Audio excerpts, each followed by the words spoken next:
Hi friends, welcome to TNE சேவை channel. இந்த வீடியோல நாம ஒரு முக்கியமான இன்ஃபர்மேஷன் பத்தி பார்க்கலாம்.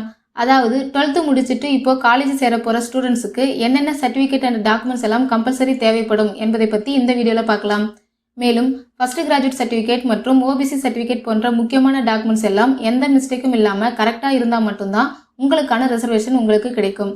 சப்போஸ் அதுல ஏதாவது மிஸ்டேக் இருந்தா நீங்க சர்டிபிகேட் வாங்கி இருந்தாலும் உங்களுக்கான ரிசர்வேஷன் கிடைக்காது. ஸோ இந்த வீடியோவை பார்க்கக்கூடிய பேரண்ட்ஸ் அண்ட் ஸ்டூடெண்ட்ஸ் ஸ்கிப் பண்ணாமல் பாருங்கள். வாங்க இப்போ வீடியோக்குள்ளே போகலாம். இன்னொரு இன்ஃபர்மேஷன், நிறைய பேர் OBC சர்டிஃபிகேட் அண்ட் கம்யூனிட்டி சர்டிஃபிகேட்டுக்கான டிஃப்ரென்ஸ் தெரியாமல் இருக்கீங்க.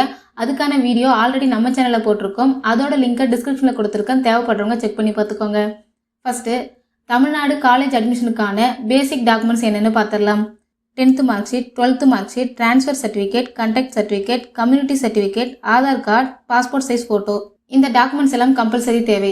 இந்த டாக்குமெண்ட்ஸ் இல்லைன்னா உங்களால் ரிஜிஸ்ட்ரேஷனே பண்ண முடியாது. இதில் மேக்ஸிமம் உங்களுக்கு பெருசாக ப்ராப்ளம் வராது. ஏன்னா எல்லார்கிட்டையும் இந்த டாக்குமெண்ட்ஸ் இருக்கும்.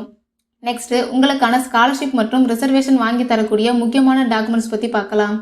Income certificate, native certificate, first graduate certificate மற்றும் OBC சர்டிஃபிகேட் போன்ற டாக்குமெண்ட்ஸ் உங்களுக்கு தேவைப்படும். இந்த டாக்குமெண்ட்ஸ் இருந்தால் மட்டும்தான் உங்களுக்கான ரிசர்வேஷன் அண்ட் ஸ்காலர்ஷிப் போன்ற முன்னுரிமை கிடைக்கும். நெக்ஸ்ட் இந்த சர்டிஃபிகேட் எப்படி இருந்தால் செல்லுபடி ஆகும்னு பார்க்கலாம். இந்த 4 டாக்குமெண்ட்ஸ்லையும் உங்களோட TCR மார்க் ஷீட்டில் இருக்கிற மாதிரி நேம் சேமாக இருக்கணும். அப்படி இருந்தால் மட்டும்தான் உங்களுக்கான ரிசர்வேஷன் கிடைக்கும். நெக்ஸ்ட் ஃபர்ஸ்ட் கிராஜுவேட் சர்டிஃபிகேட்டில் நீங்கள் குறைந்தபட்சம் 6 ஃபேமிலி மெம்பர் ஆட் பண்ணியிருக்கணும். அப்படி இருந்தால் மட்டும்தான் உங்களுடைய சர்டிஃபிகேட் செல்லுபடி ஆகும். இந்த சர்டிஃபிகேட் எல்லாராலும் வாங்க முடியாது.